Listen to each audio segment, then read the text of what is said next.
think I will turn to Commissioner Jones to tee this up. Thank you, Mayor. Colleagues, I just wanted to make you aware of the fact that on today we're going to hear from Charlie Ransford of Cure Violence in an effort to learn more about what's happening with Cure Violence. As some of us may be aware, it is a initiative that is in place in many cities throughout the country, probably most known for the work that has been done in Chicago. But I will tell you that I was struck by the data that came out of the work that's been taking place in New York, East New York in particular. And there's an opportunity to learn more. And I do want to say, however, publicly that I erred in some way in that I think that this would also be of great benefit in terms of a presentation to the SAFE Task Force and the members of and the volunteers who have given of their time and their talent to the SAFE Task Force to hear about this and to vet it as well. And so my hope is that upon completion of this presentation, there's an opportunity for Mr. Ransford and others to go before the SAFE Task Force and have a more in-depth opportunity to engage or talk about or learn more about Cure Violence. But again, thank you for the opportunity to have this presented today, and looking forward to learning more. So. Yeah, thank you, Commissioner. I know this has been a model that we have explored in the past that some of us are familiar with, but some of us are not. So I think this is a good opportunity to have the full commission briefed. So welcome. Great, thank you, Madam Mayor, and Commissioner Jones, the rest of the commission. Thanks very much for taking this on and for looking into this program. I'd like to start with just playing a short video, and then I'm going to speak very, very briefly, and I have a couple other people who's going to come up and speak as well from their perspective. So I'll just start with this video.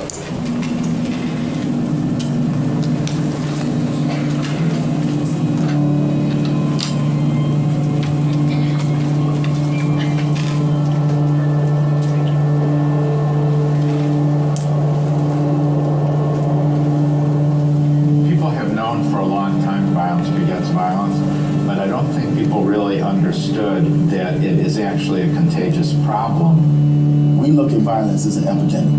It's a disease, and it's contagious. I got children, so I know I needed to change anyway. Do something different. The streets weren't working. It was a dead end, either jail or death. I choose neither one. We try to stop the retaliation and then dispatch the guys that are on the field so that they can stop anything on the front line. Right, Tomas, who's this guy? Stacy. A group of guys came at them and shot at them, hitting Stacy in the finger. We got him over here in the hospital. Stacy was like, he felt like calling different type of people, and his thing was trying to retaliate. He actually got released the same day, but I had enough time with him to detour his way of thinking. How long ago when you got shot? Got shot a couple times. First time I got shot at 18, shot in my leg. Then I got shot again at 21. I was going to Job Corps. Met this awesome brother right here. I was just on a rage of revenge. And this good brother right here came to me and taught me how to let go. I feel like if he would never taught me how to let go, I'd still be bloodthirsty. I lived in Inglewood all my life. I used to live right here on this block where the site is at. So it's really personal to me when it comes to like this. We hire people who are closely related and closely connected to the street. In my previous life, I was connected to the streets. Now I could walk up and be like, man, what happened? Man, ooh, such and such did this, and they got into it over this, and it's really about that girl. And so I'm gonna know everything that happened. And then I know how to talk to who I need to talk to prevent it from escalating further. So the same influence that I had to motivate people to do what it is that I wanted to motivate them to do at that time, maybe now I got that same influence to motivate people to change. I've been in for 3 months, bro, and it's the best experience of my life. Honestly, it's people that's teaching me, it's people that's showing me, it's people that understand me, and it's people in here that's just like me. Since you see them out of it, you know there's a way out of it. I was job is to try to stop shootings and killings on the front end. And we've been successful in doing that sometimes. Like, how do you get credit for something that never happened? So people don't talk about the stuff that we got in front of and intervene and stop. But every time somebody gets shot, it's like we fail. But how many people did we stop from getting shot? How many gang wars did we prevent that you don't have no knowledge of because it didn't make the front page? Only way we know is if people talk to us and let us know what's going on. We prevent it, so we try to stop it before it happened instead of being reactionary.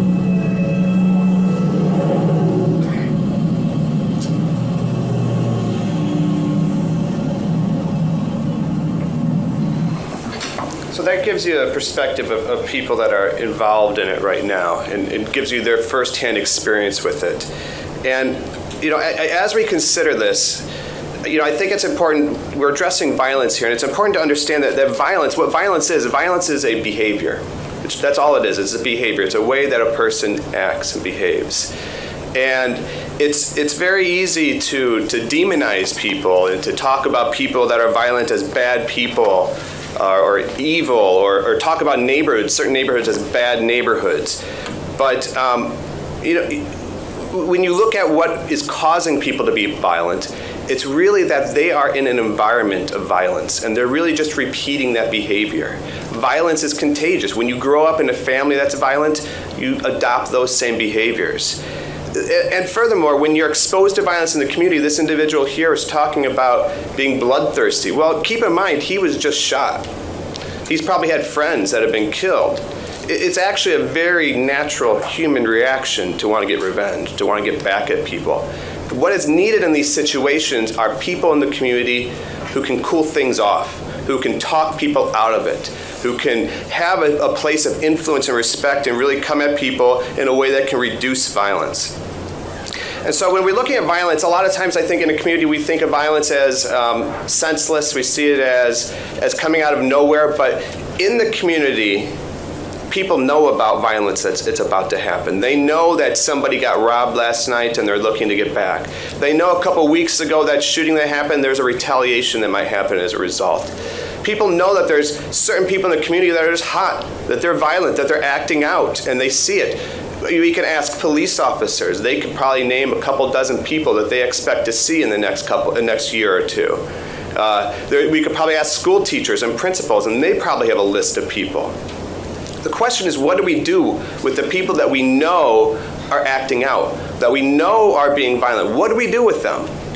Right now, what we're doing with them is we're treating them with suspicion, with suppression, cracking down on them, punishing them, coming at them with force. That's our response right now. What we need to be doing is identifying the people and going out there with care and with healing and helping them to avoid this behavior, helping them to get out of this cycle of violence, helping them address whatever issues that is that they have. And so what Cure Violence does is it puts in a program that does this. It hires people from the community, people that were formerly involved in violence, and it hires them to use their influence to talk people out of violence. That's what their job is. They find people that are about to be violent or people that have a tendency to be violent, and they talk them out of it. And they also talk them into dealing with their issues. They talk them into getting job training. They talk them into dealing with their anger management issues. They get them help in whatever ways that they need to.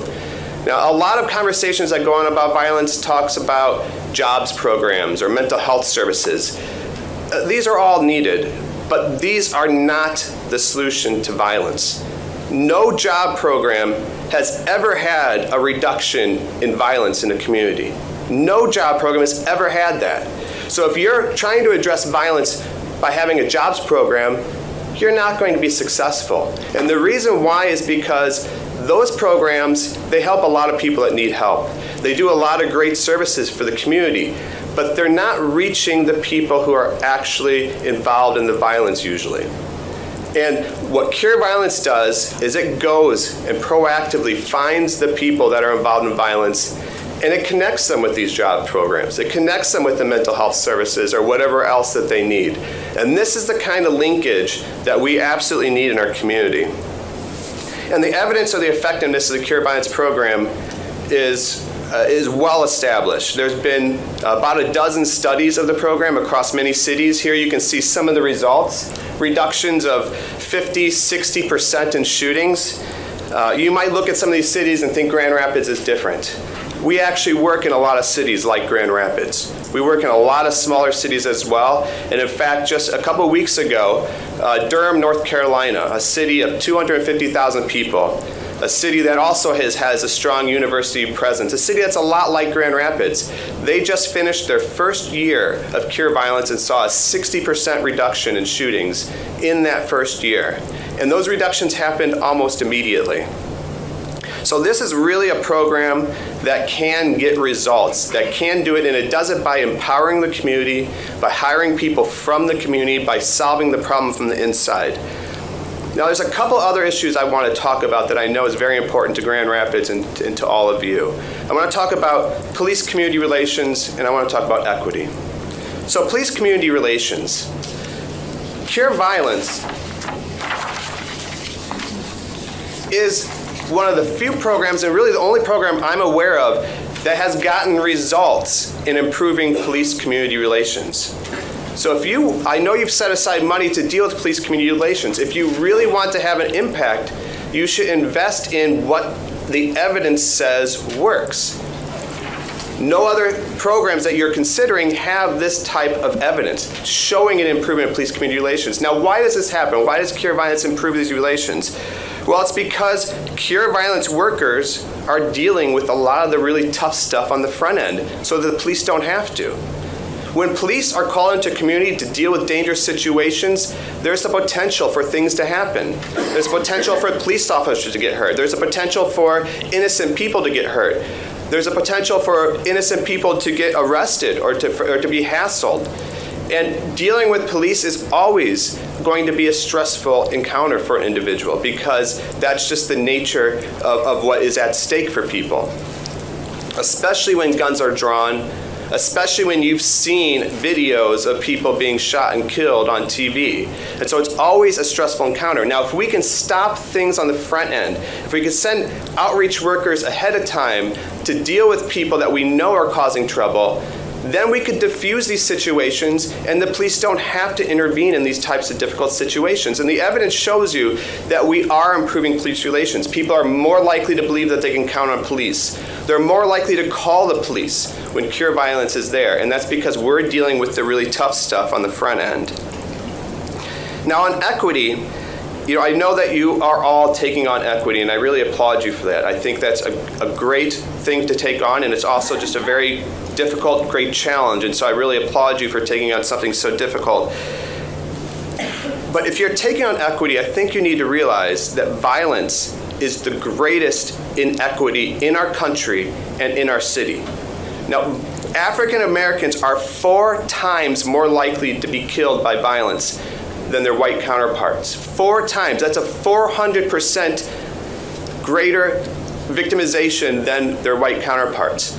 Other inequities we're talking about, there's a 10% difference, a 20% difference, maybe 100% difference. Violence, it's 400% difference. It's the greatest inequity, and on top of that, we're talking about something that's causing death, that's causing severe injury, that's causing just terrible mental trauma for those that are exposed to it or those whose loved ones are exposed to it. This is the greatest inequity. So if you're serious about equity, we have to deal with violence in a very serious way. And furthermore, violence is also making all the other inequities a lot worse. Imagine if our schools didn't have to deal with violence. Imagine if our business communities didn't have to consider violence when they're choosing where to open up their businesses. Violence is making all of our inequities worse, and it is the biggest inequity. So if we're serious about equity, we need to deal with violence. And furthermore, the health perspective on violence is something that can really help with equity. The health perspective gets out of this mind frame of thinking about people as bad people. That the people in that community are bad people. That community is full of bad people. It gets us out of that mind frame and it gets us into understanding it. Understanding that violence is actually very predictable. That people that are violent have experienced a lot of trauma, that they themselves have been exposed to a lot of violence. It allows us to see people in a whole new way. that we can care for them in a whole new way because we understand instead of asking a person, what's wrong with you, we're asking what happened to you. What can we do to help you? What can we do to help you heal? This is the health perspective of looking at communities and looking at violence. And so the answer from a health perspective is about empowering communities. It's about empowering individuals within those communities to do something about it. It's about investing in resources for local community organizations to allow them to take on this problem of violence themselves and to solve this problem of violence themselves. So Cure Violence is the answer to a lot of the problems that Grand Rapids is facing.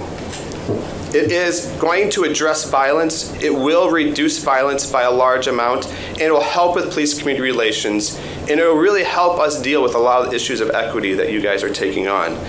One last thing I want to emphasize before I ask some of my colleagues to come up here is that we must do this right. It's not just about identifying a program and then trying to do it ourselves.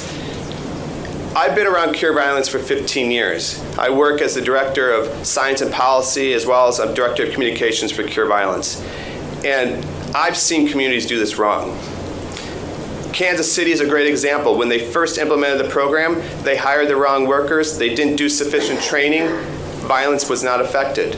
I've seen it happen in Pittsburgh, where they didn't work with RTA staff, they didn't get the training, violence actually went up. I've seen it in New York City, where the communities that we worked in got 60% drops in shootings. The communities that did not work directly with us did not have a reduction in shootings. So we have to do this right if we're going to do this. And if we do it right, I think we'll be able to really, really have a serious effect on violence in this community. So I'd like to ask J.D. Chapman, who's been working with me on Cure Violence locally, to come to speak from his perspective. Good morning, Commission, Hi. Mayor Bliss. My name is J.D. Chapman, and I thank you all for both the time and opportunity for us to present to you today. The topic that we're here to present is not a new idea for many and has been discussed and even researched at length to see if this model was a good fit for our community. I believe that most of us are aware of or at least have some idea of what the Cure Violence model is. For those that don't, the Cure Violence model approaches violence with the understanding that violence is an epidemic, process that can be stopped using the same health strategies employed to fight epidemics. And understanding Cure Violence through research, trainings, and personal visits to some of the sites in Chicago, Illinois, mainly the Inglewood location, I believe that this model does indeed fit the mold for the city of Grand Rapids, and we could really benefit from the implementation of this model. I say that not just as a supporter of the model, but as one already doing the work in our city. Through my work with Realism is Loyalty, as well as the Seeking Safety program at Family Outreach Center, which is a program funded by the city of Grand Rapids through a grant from the Department of Justice, addressing the issue of trauma that affects youth, mainly 14 to 24, that has been affected by the trauma of violence. I am constantly working with young people and able to keep a pulse on what's happening in the city, especially among the 14 to 22-year-old demographic. That said, just with minimal measures, some which I've adopted from the Cure Violence model, I've been able to see some change in some of the guys that I work with. It would be great to see this on a larger scale. The credible agent component of this model, in my opinion, is key. Now, I'm a little biased because that is what I do. However, to be able to utilize one's street credibility, respect, and reputation to push a change in the state of mind of participants entrenched in violence is paramount to this program as well as to this city.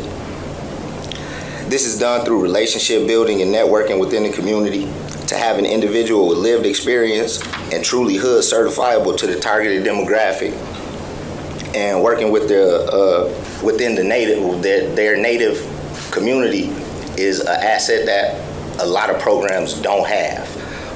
That relatability, that trust level, all that's built on the character of a person in the street, because you're dealing with individuals that are entrenched in the streets.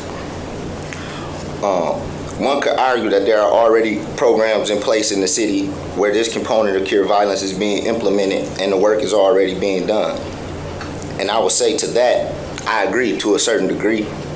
Let's just be real. The programs operating in the city is using this approach at its core, but not to its fullest to affect the actual demographic that is causing the violence.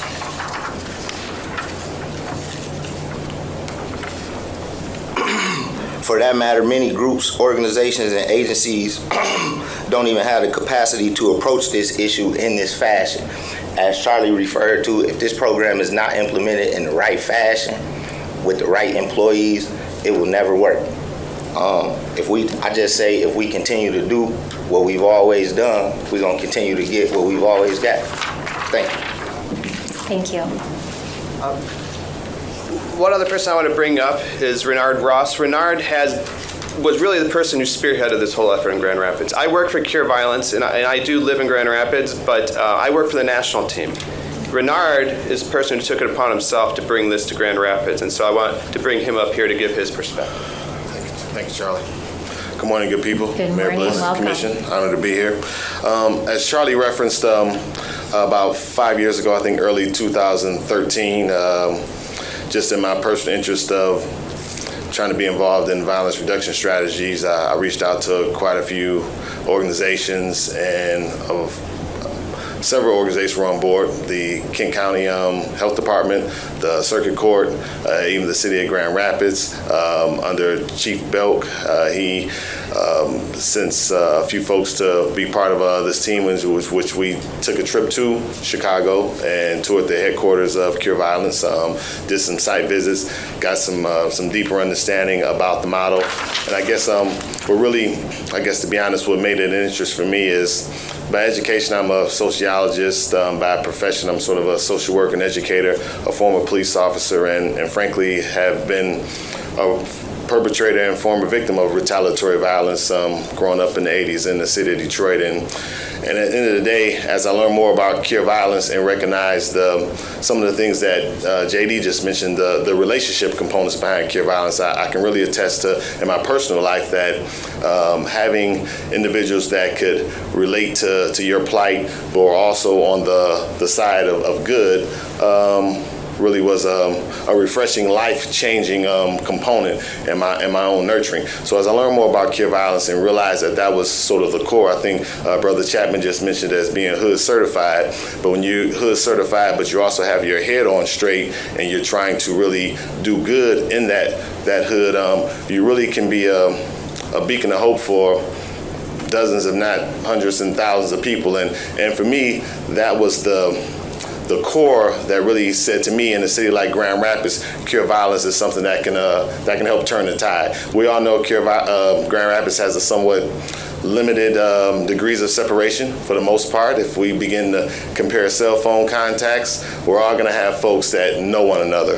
And that really is a breeding ground for retaliatory violence. When people have this limited degrees of separation, it's really difficult to have conflict on one day and then not think you're not going to run into that person on the next day, or them not to at least be able to know where to find you, how to find you, and who your loved ones are. And it's really just an opportunity for a never-ending cycle. And frankly, that's what we have, is a never-ending cycle, because the people who are involved in these acts, simply they know one another.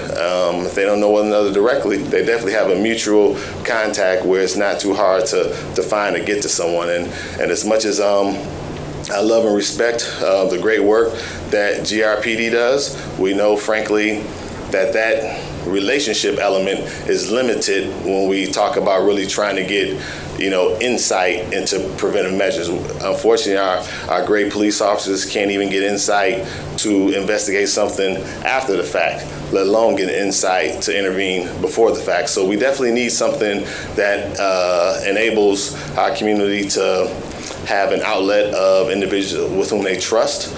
And I guess when I also mentioned GRPD, another thing about Cure Violence is that, and Charlie alludes to this, it really is something that dovetails well with the mission of GRPD.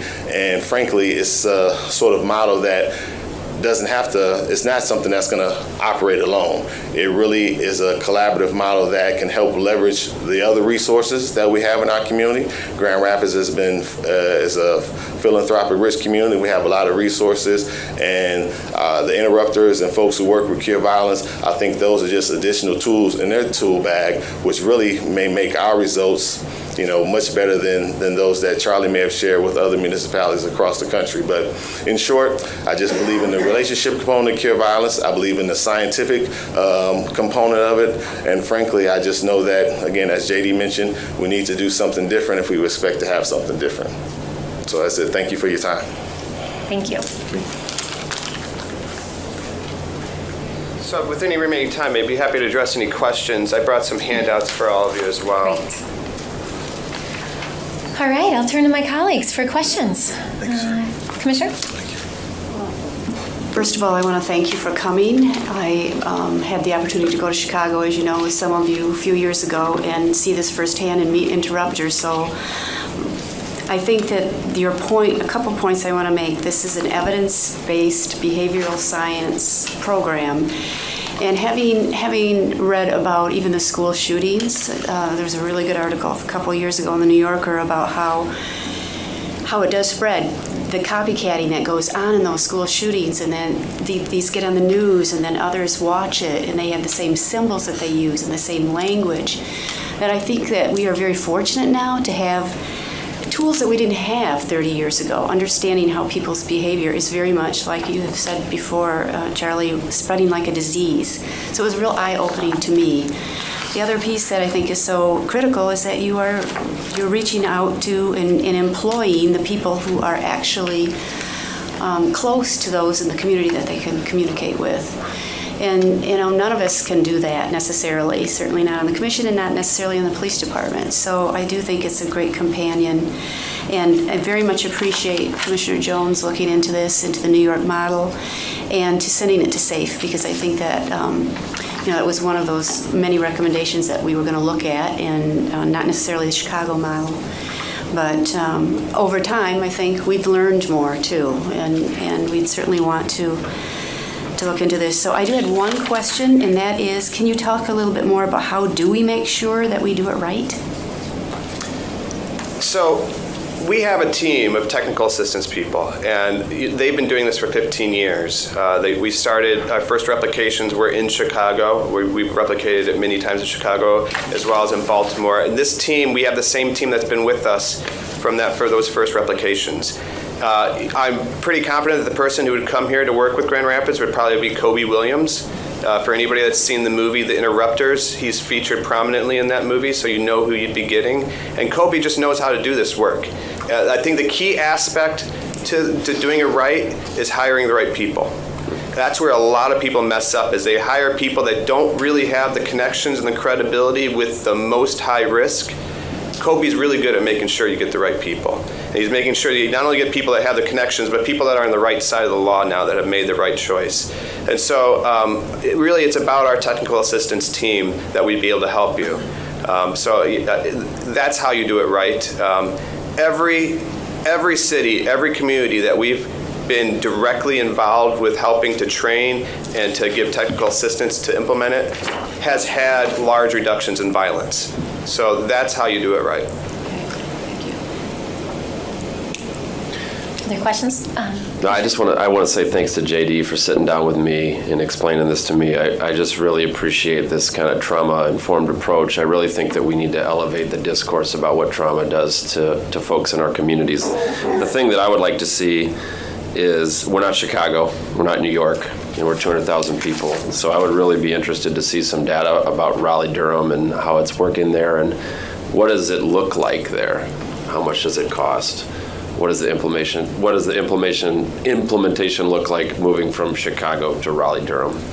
Yeah, I'd be happy to follow up and send you some more information. Essentially the program looks the same wherever we go. There are local differences in terms of who you hire, in terms of who has the access. There are some, you have to map out the community to know what resources are available, to know how you connect people, but essentially it's the same program. And what we're doing is we're hiring a team of people to act as both mediators to get in front of conflicts, and then to act as outreach workers to work with people more long-term that have issues regarding violence. And that team is all people that are from the community, and so the money that you're investing in the Cure Violence program, 80% of it's going to salaries to people that live and work in that community. And so, I can get you the exact numbers in terms of number of staff and the amount of investment that's needed for both staff as well as for training. But it's going to look a lot like what we have in Chicago in each of the communities. Okay, thanks. Thank you. Commissioner? Thank you so much for the presentation and the information. I know when SAFE did its review of Cure Violence and made the decision not to make Cure Violence one of its recommendations, one of the things that SAFE did recommend was trying to find a hybrid, because Cure Violence is a model that is franchised, and you kind of have to stay within the model in order to be considered a Cure Violence city. But I also know that things have changed, and so I'm interested in kind of hearing what those changes are, if the franchise still exists, or if there are ways of, to Commissioner Rephart's point, the larger cities, because we're not those larger cities, are there ways of creating a model that fits with our size? I'm also interested in hearing from our chief, because as we were discussing this, we also did some research in other cities to kind of get their perspective from community members as well as law enforcement. So if you don't mind, Chief, I'd like to kind of hear your perspective on it. But Charlie, if you can address what has changed in the last few years. Sure. So at this point in time, Cure Violence offers a menu of services.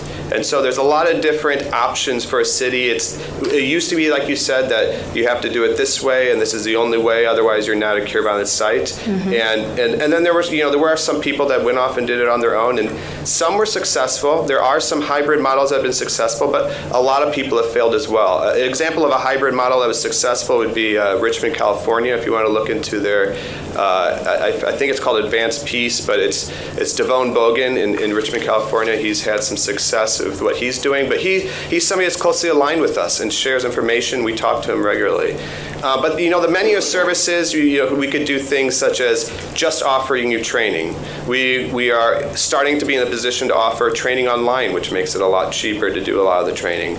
There are options to team up with other cities, like, for instance, Muskegon or Lansing, who may be interested in the model. There are people in Lansing who I'm talking to very seriously about implementing the model. So if you could team up with other cities, that's a way to really economize on training costs and things like that. So there are a lot of options. I think the first step would be working with us to do an assessment of the city, and then what we would do is offer you a menu of options and different ways of working with us. But I think there are a few things that are still just absolutely vital. It's really just absolutely vital that you are reaching the highest risk, and you do that by hiring the right people from the community. And so there are things like that we still insist upon and that you have to do. And then also getting some sort of training, because it's not only about doing things right and doing things effectively, but it's also about keeping yourself safe and keeping people in the community safe. So there are some things that we still insist upon, but there are multiple ways in which we can do this. Thank you. Good morning. I appreciate the opportunity to respond to Commissioner's question. So I appreciate Charlie Ransford being here as a national expert on this, Mr. Chapman for providing some local perspective, and Renard Ross, who also is serving on our 21st Century Policing panel as one of our community advisors. To Commissioner Lanier's point, since the SAFE report came out, we have been looking at and using facets of the violence interrupters programs. Having said that, we have had a decrease in the last 3 years of our shootings. So 2014, 15, 16, and 17. So for the last 4 years, we've enjoyed success. But again, it's work that we continue to do. The hybrid model that I think would work best for Grand Rapids is one that involves the police department in terms of ensuring that the people who are identified as serving as those violence interrupters have close relationships with law enforcement. In some places where the Cure Violence model has been instituted, the interrupters serve so autonomously in an effort to maintain their street credibility that the relationship that we're trying to build in the communities is sometimes not strengthened. So that would be one concern I have. The secondary concern is, and this is a good problem to have, is as we've seen a decrease in shootings in our community over the last 4 years, the nexus between the acts, identifying one act and then identifying who victims of a subsequent crime may be. Detectives have been working that perspective, that angle, which I think is why we've enjoyed the decreases that we have. So it's definitely not a one-size-fits-all solution. We're not in New York, we're not Chicago, we're not Milwaukee. Last year we had 234 shootings. In 2014 we had almost 400. So we're down significantly. So what the SAFE report has given us direction to do is showing dividends. I think bringing this model in to strengthen it and find out what works best, to the Commissioner's point, would just further strengthen our resolve and the successes that we are currently enjoying. So, thanks. Thanks, Chief. Charlie, can you maybe speak to data analysis? What's the scope of data that's collected, as well as how do you monitor effectiveness of the program? I fully understand sticking to the fidelity of a model to ensure outcomes if you're basing it on another model. But can you talk a little bit about how do you evaluate? If you aren't seeing success, how do you pivot? Sure. So there's a couple different levels of data that we collect and that we use. There's the program level data, which what we offer in terms of Cure Violence is we have a proprietary database that most of our cities and most of our communities use. And it tracks a number of different measures from, number of mediations, number of contacts with high-risk people, number of referrals, number of whether or not a client is employed and at what point they're employed, how long they've kept that job. So we track a number of these measures, and on a monthly basis, our team feeds that information back to a site. And so that then the site, they not only see what their numbers are, but we flag for them things that might be too low or things where they're doing really well in. We might say to them, you're not having enough contacts with the high risk, you need to get your people out in the streets more, and or you're not making enough referrals to job placement agencies, and so you really need to think about doing that more. And so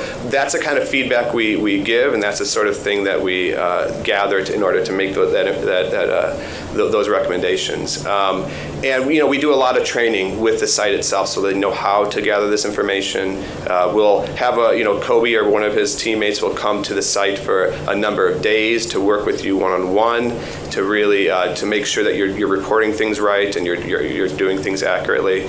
And so that's how we use that data. In terms of really looking at effectiveness, our teams that are working in a community will be looking at shooting logs on a daily basis, as well as a weekly basis. And they have meetings on a weekly basis to go over these shooting logs to talk about, why was this particular shooting? Why didn't we prevent this one?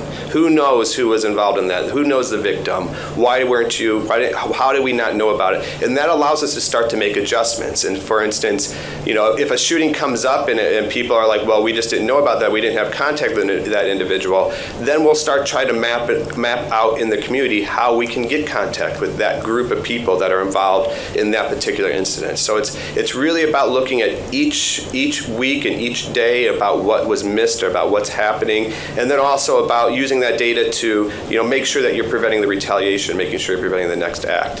And then on another level, in terms of the evaluation of the program, what we would really highly recommend is that you partner with a university.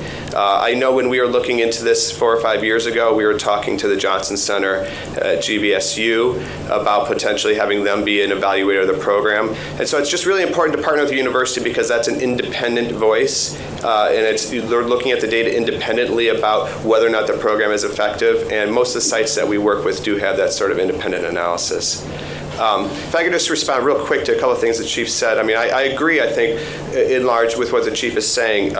We do every city that we work in, that we're working closely with, we have a police member on our hiring panel. So there'll be a police officer standing, and they have a veto power. So if we're interviewing somebody, we want to hire him, and the police officer is saying, no, I know this guy, he's not on the right side, we won't hire that person. It's that simple. And it is important that people on the streets do have some sort of independence from the police, because what we're trying to get here is access and influence.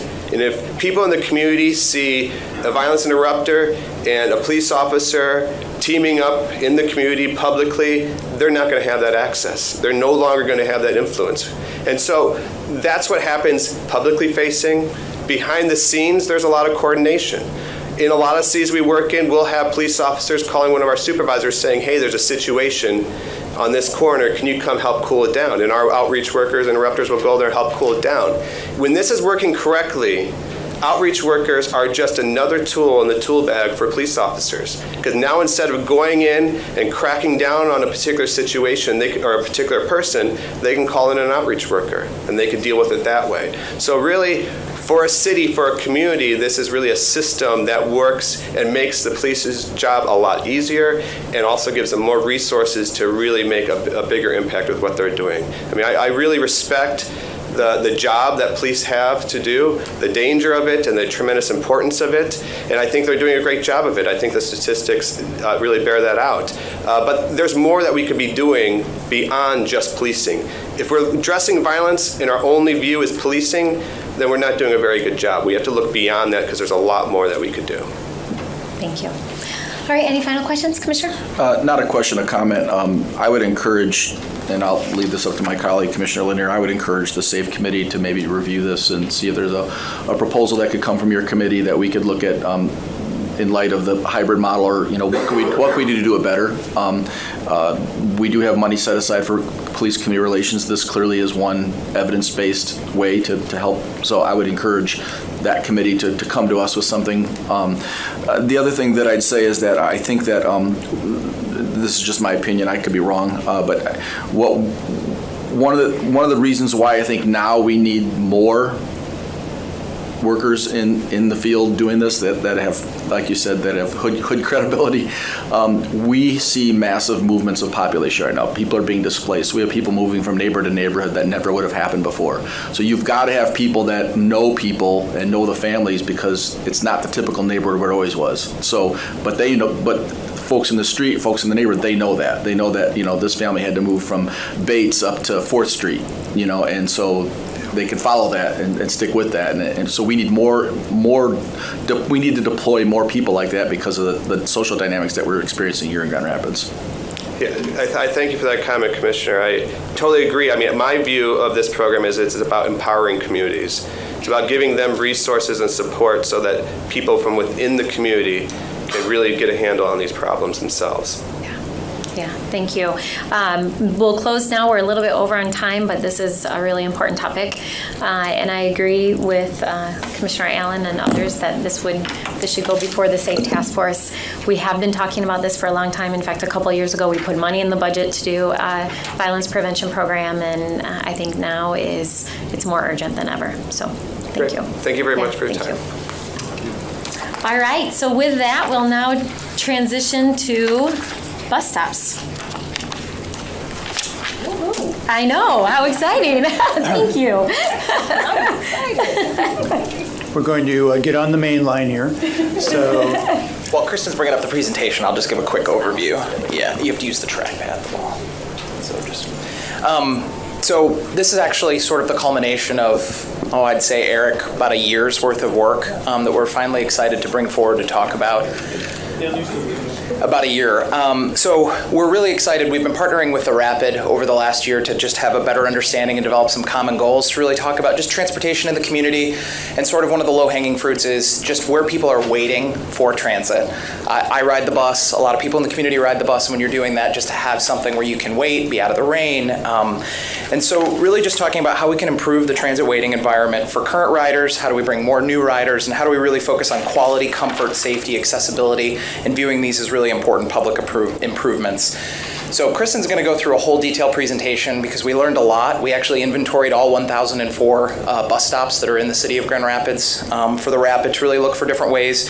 And this is a great partnership. But really one thing I want to point out for today's presentation, we're looking at two different components, but today is only to talk about transit stops outside of the downtown area.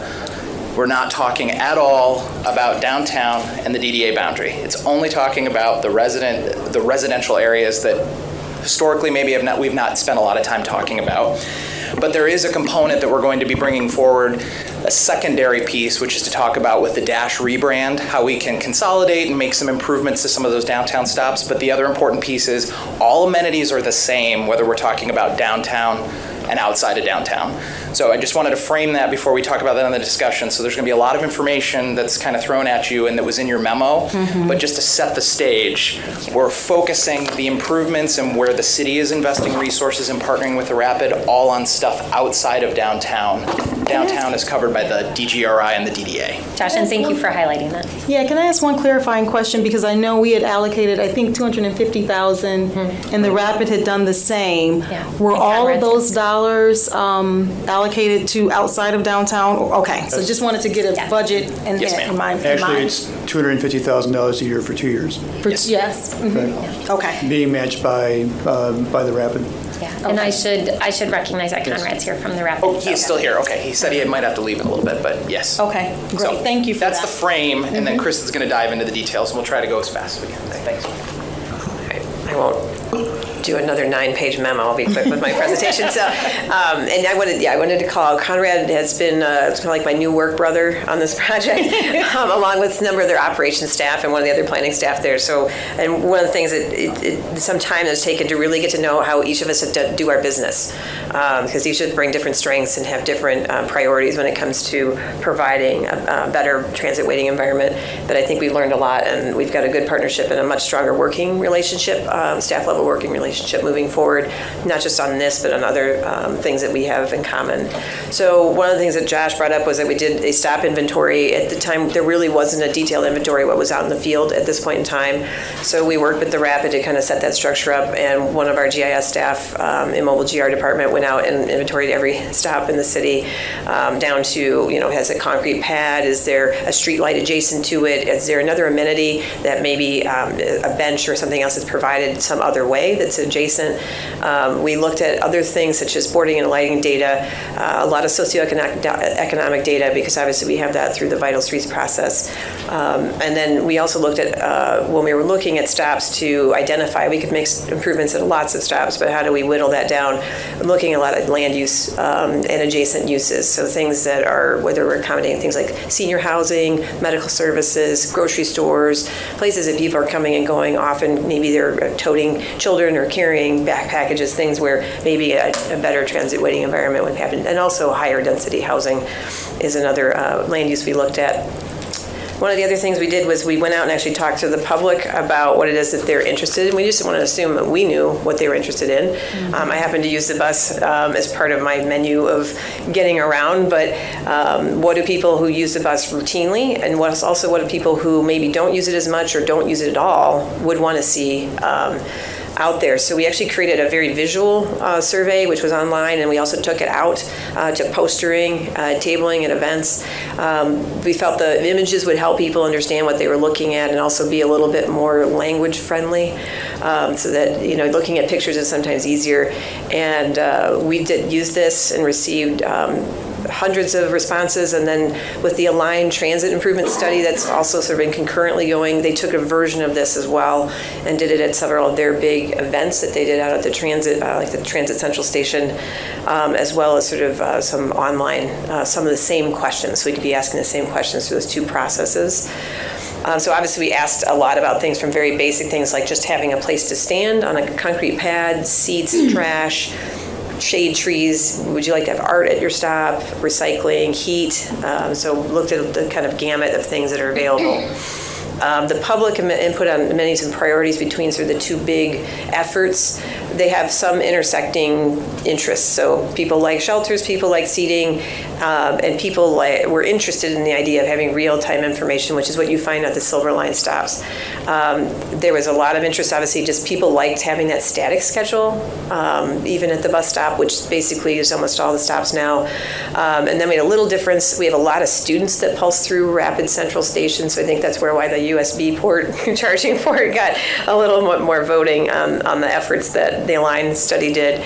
But for the most part, they were very similar in what their priorities are. And it's not to say that all the other items below this aren't on the potential docket, but that these were the priorities that we were going to target first. So one of the things that we noticed through the inventory is that there were still missing concrete waiting pads. So something as basic as standing not in the dirt. This is actually really critical if you have an impairment or a disability, because you don't have a stable, firm surface to be boarding and alighting from. And so right now, outside of the downtown area, there's about 15 stops in the first ward, 27 in the second ward, and about 9 in the third that lack those basic concrete pads. We felt that even though it's not as maybe sexy an item, that it's really important to take care of having that most basic access on and off the transit stop. And so these are just some examples of some in each ward. We also talked about how it is that we implemented concrete work. It's not something that the Rapid maybe does most efficiently, but we actually do it a lot on an annual basis with our sidewalk and ramp contracts. So one of the conversations we had is maybe using that and tacking these kind of small scale improvements onto our contracts with that shared money. And then they're already mobilizing, we have contracts, and we have the same bid items. So that was trying to find an efficiency that the Rapid doesn't necessarily do as well. They have better skills and tasks with other types of parts of this project. So this is a map of all the locations where those pads are missing outside of downtown. We do actually have about 15 missing in downtown as well, so those will get targeted during that time, but we just wanted to focus on the neighborhood locations, but just something as simple as someplace, where to stand that's firm and stable. We also looked at locations requested by riders. The Rapid keeps a list of things when they get calls. These are all locations that we're going to assess for potential improvements beyond that basic waiting environment of a sign pole and a pad. There's a lot in the first ward, and I think some of that is we have a second ward, like I guess riding the bus. I guess people are happy. I don't know, but we have no needs. Yeah. And then in the third ward we had about 7 locations. This isn't the end all be all of obviously of what we're looking at. We spent a lot of time taking a look at things like the Vital Streets Transit priority corridors. We looked at ridership levels, boardings and alightings, and then we looked heavily at land use and came up with, we could come up with a lot more improvement locations, but we figured we'd try to come up with about 50 locations in each ward. And so you can see a lot of them targeted along some pretty big, heavy transit use corridors and connections to the Silver Line and sort of transfer locations to other corridors. We didn't forget about some corridors, but some are already kind of wrapped up where we're going to do transit improvements potentially. So like the Granville corridor, I know somebody called out and they're like, why isn't there anything on Granville hardly? And I'm like, well, we're actually working on a capital project as well as we have a project that we're working on with Neighborhood Association and the Business Association to kind of do some more amenitized transit stops with placemaking as part of it. So that's kind of a little separate from this project. But trying to get those improvements that we're recommending as locations. And these could be something as simple as just adding a bench. Sometimes it's a bench and a trash can. Sometimes it's a shelter. And then we'll look at other locations to possibly demonstrate whether it's lighting in the shelter or maybe some real-time locations where we have transfer locations or a lot of people moving between routes would be a good location. We've also identified some locations where, based on some safety concerns, and this is not the end-all be-all, but these are a few examples that came out when we heard from people that there's some real serious concerns about accessing the stop. A couple of them are related to senior housing, and one is related to the Ottawa Hills High School area, where we had a lot of people doing a lot of kind of hazardous things just to try to access the bus on a regular basis. So these, we've had some actual more detailed conversations about design and actually changing the crossing environment and the stop improvements in partnership with the engineering department. We are looking at locations related to visibility and even applying like crime prevention through environmental design, where maybe we're just readjusting some of the stop locations to make them more visible, with whether it's located near street lighting or more visible near an intersection as opposed to be further away. Some of our stops are a little farther away from intersections. And so this is just a couple examples that would be larger scale, potential larger scale projects, but probably would have a lot of benefit, not just for accessing transit, but also just general pedestrian safety in these areas. One of the things that we talked about doing, and this is something we can do with our existing shelters, is actually adding what we call a map or ad panel to those. It's not something that's been spec'd onto them. Most of the time cities use these for advertising, but we also look at it as an opportunity, since we do not have advertising in the public right of way like this, currently allowed, using as an opportunity to add poster art, so art in the public right of way opportunities, placemaking opportunities, and wayfinding neighborhood maps, especially in business district areas. So this is just my rough mock-up of one. And one of the things we learned when talking with some of the vendors, including the current shelter vendor, is you can do stuff with those map and ad panels, which is an easy addition. But you also can even do things with the glass, putting things on the glass or fusing it into the glass. So there's more opportunities. Still want them to be transparent for safety, but there's opportunities to take a very stock piece of street furniture and actually do something more with it, while still retaining the sort of the brand that the Rapids put out there with the sort of stainless shelter look and the shape of what they have, so everybody recognizes it as a Rapid shelter, but doing something that place makes and lends something for a neighborhood district or a neighborhood. Existing shelters outside downtown, like I said, we do have more in Forward 1 because those are picking up most of the Silver Line shelters as well. But again, looking at those as an opportunity to add something for placemaking. We can also backlight those with solar so they can have some lighting as part of that process. They're double-sided panels, and if there's ever opportunity to do advertising in the public right away in the future, they could be used for that to create and generate revenue to help maintain transit stops going forward. So this is a map. We clustered everything together, all the locations, whether it was just the concrete pads, the stops where we could add the map panels with the shelters, existing shelters, proposed upgrades that staff has recommended in red, as well as the public requests. So it's pretty spread out. We have about 276 locations that we're looking at, and it's fairly balanced. I didn't break that number down by ward, but it actually is fairly balanced based on where we're trying to hit throughout the city and all three wards. Some key issues that we're trying to deal with. A number of our locations are quite space constrained. These are a couple examples where having some amenities would actually be beneficial. So one is by the Association for Blind and Visually Impaired on Cherry at Madison. We need a pad here, number one. This is one of our pad locations we need. But number two is it would be great to add a bench in this location or possibly a shelter. You're going to have a lot of people using transit coming to this location, but we would need to actually go behind the sidewalk on their property. So whether we can negotiate something with them or not. The same goes where there's a Family Dollar down on Division. We can obviously see the goat path between the two. Is there an opportunity to put a shelter and maybe a paved connection between the two instead of people traipsing back and forth through the mud? We have a number of these are denoted as needing easements, and they would need to be negotiated individually, but the Rapid does have a process and procedure for doing that, and they have a track record of having shelters and other amenities on private property up to this point. So some issues we definitely had a lot of conversation with was maintenance and operations. So this is the breakdown of how we currently doing stop operations and maintenance. So the Rapid's doing items like the stop poles and the schedules, the existing amenities they have out there, the trash service at Central Station and along the Silver Line routes. Downtown ambassadors work within the DID boundaries. They actually maintain the stops in those locations.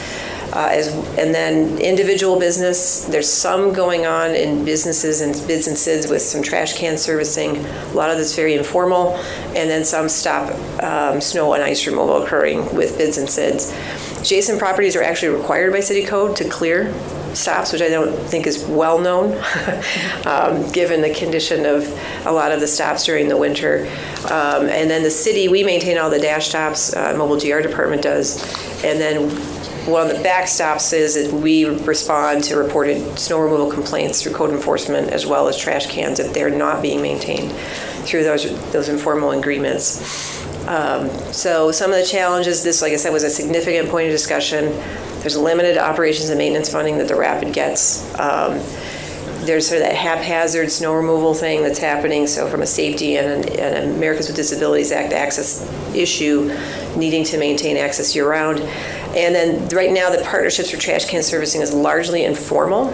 So there's not necessarily a mechanism to go back and trigger, I don't want to call it enforcement maybe, but getting someone to do what they said they were going to do.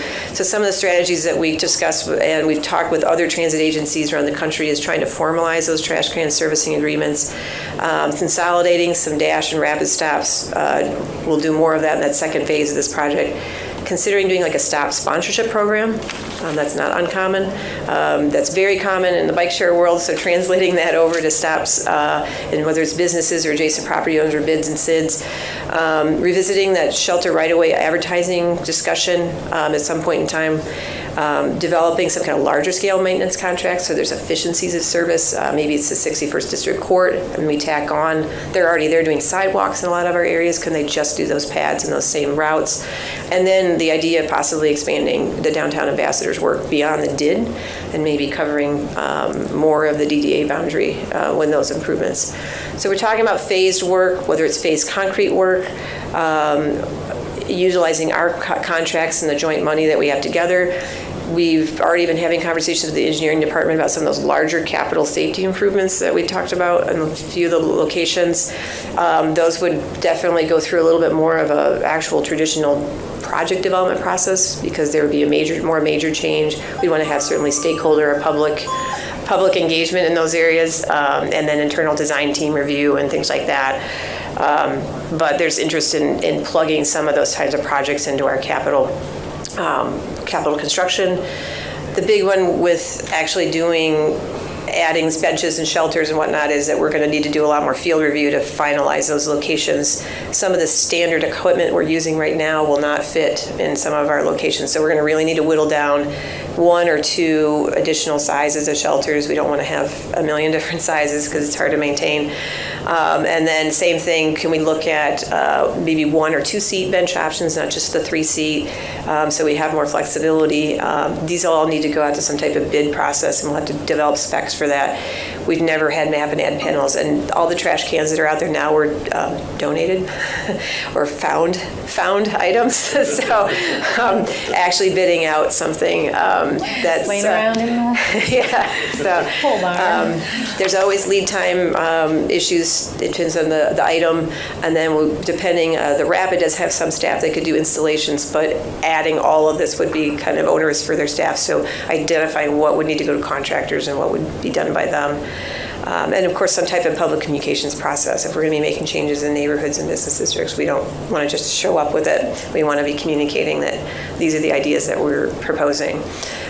So as Josh mentioned, we'll be doing more with the DDA, which is the last items on the slide, but we're also going to be looking at what kind of additional specs we should develop for some demonstration items like the real-time transit information, shelter lighting, and those types of, and then even USB charging. Like I said, there was some interest, and I think there's some good locations we might want to test that with certain types of markets, maybe near some of the colleges and schools. So I don't know if there's any questions or input you have for us today. All right, Commissioners, questions? Commissioner? Thank you so much for this presentation. This is really good news, really good, thorough review and proposed plan. I am curious about a couple things. So the USB plug or outlets, I think are okay, but I'm concerned when the USB goes away, that then we'll have an expensive replacing those. So what's the difference in cost to have just a general outlet plug? I don't know what. Find out. Yeah, but I think, if we just have that, then that satisfies probably universally whatever device that comes in the future. I also like the idea of having, finding more sizes of the shelters. to accommodate the space dilemma that we're facing with many of our stops. And then I'm also curious about next steps, if I'm saying the right organization, and how they could potentially play a role in making sure that the trash cans are emptied and things like that, as you're looking at partnering with maybe the business district, the SIDS, the neighborhood associations. Next step may be another organization to try and get them involved so that we can, because I frequently receive calls about those cans not being emptied regularly by business associations, so I kind of volley it back sometimes, but if they don't know that it's their responsibility, how do we make sure that we formalize some of those relationships? So thank you so much. Okay. I think the last thing is when it comes time for implementing and the cost, it would be good to see how all of this translates with what we have allocated over the next 2 years, and if we have enough there, if it's too much there, or and how we make the determination about where shelters should be, and especially the shelters that may have solar systems connected to it, because overwhelmingly that's part of what I've been hearing, is that in our community in West Michigan specifically, the way the weather works, to have, it's not just good to have a standing pad, which is safer than standing in grass, but having some form of shelter, and that could be multiple sizes, is what people are looking for as it relates to transit, just flat out. And then to add in the component with the solar systems, because then you can add in the heat or air, and then the electricity for outlets, which is kind of be the icing on the cake. So just curious to know a little bit about some of those things, and if we can get to that point, and if we are thinking of getting to that point, how do we provide the right foundation so that we're not duplicating or repeating efforts or wasting money, if you will, now, if in 5 years we could be at a point where we really have a robust shelter system throughout the city. One of the things with the solar and some of the other amenities is they can be layered on, so that we can get some of these initial amenities out, like some of the shelters and other things, and then add these amenities onto them. They don't have to just be built with that in it, which is something we asked about pretty early on. So good to hear. Yeah. So I'm going to go Commissioner O'Connor and then Commissioner Kelly. Yeah, thank you. Very excited to see this presentation. Excited to see some of this stuff happen. Just one quick question for me is snow removal again. I know that's important. I know it's not, similar to our leaf collection discussion. It's a big endeavor to consider doing it system-wide for the entire city, but what it might look like a cost to figure out just for transportation corridors where rapid lines exist, how much snow removal is for that. And I'm not saying I'm advocating to do that right now, but just so we have a framework, and we had an estimate for just a half mile of Leonard Street, and it really wasn't that much to do for the winter. So just wondering if there's a way to tease that out a little bit to have a better understanding of just for the transit corridors, so that not only do you not have to stand in the snow, but you don't have to walk in the snow to get there. Mm-hmm. We can figure it out. My previous employer, the city actually plowed every stop pad. And so, it was an expense that was shared, but it's something I can, if we need to figure out a methodology for actually figuring out the costs, there are other cities that are doing it, and so we can tap their knowledge. So I think it'd be worth having a sense of what that would cost. I agree, it's an ongoing issue, and we haven't been able to resolve it with how we're currently doing it. There's definitely some people the out there city doing of great Wyoming work, but plows their sidewalks system-wide, so they probably have some at least baseline information. They might be able to you may be able to get about what cost per mile is or cost per foot is. Yeah, thank you. And I will add, I know a lot of time and energy has gone into this, both at the Rapid and at DGRI and here at the city, so I just want to add my thanks to everyone who has worked long and hard to get us to where we are today. So, Commissioner? Yeah, thank you so much for this, and I don't want to forget Lamont Cole, who, when he was working at the Urban League, was the one who brought up this, the need in the first place. But thanks for all your work. I do have one question as it relates to the concrete pads. And I know that there may be a reason you have to have it as concrete in order to secure the shelter itself, but we've been looking at, I learned that there are some pavers and they're going to be used on Atlas Street that now will at least allow rainwater to fall through and infiltrate, and since that's part of our stormwater objectives, and they're very attractive, and they're reasonably priced considering what we had in the past, which was asphalt, and then it had to be vacuumed and it was hard to maintain. wondering if, because aesthetically they're going to look better, if there could even be a combination of the two so that we would be able to, where there aren't shelters, or even where there are, depending on the rain and the snow, they're going to get wet, if that might be another option to consider. We can take a look. I can talk to Carrie and Rivette about the pavers and engineering. Right, engineering will know the cost. Thanks. Great. So I will, to wrap this up, because I know we have Economic Development Project Team, next steps and what we can expect as a body. I don't know if you want to talk about that? Yeah, I mean, staff has to do a lot of like field refinement on what actually we can get in there. And I think one of the things was we definitely want to get at some type of narrow shelter spec or smaller shelter spec. We want to try to minimize the number of those just for maintenance purposes ongoing. But, and then getting down and actually drafting specs and bidding out work and putting bid packages together for items as well as whether it's concrete or paver installations. So. Okay. If I could add, Kristen, I think we're trying to hit 2018 as a target to do some installations. Yeah. So we're getting to a point now where thanks to everybody's hard work and our partners' hard work, we're ready now to maybe start seeing some of these actually come in during this construction season. Okay. Great. Thank you. Thanks for your All right. great community engagement. Economic development? At 12:30. All right. Yeah.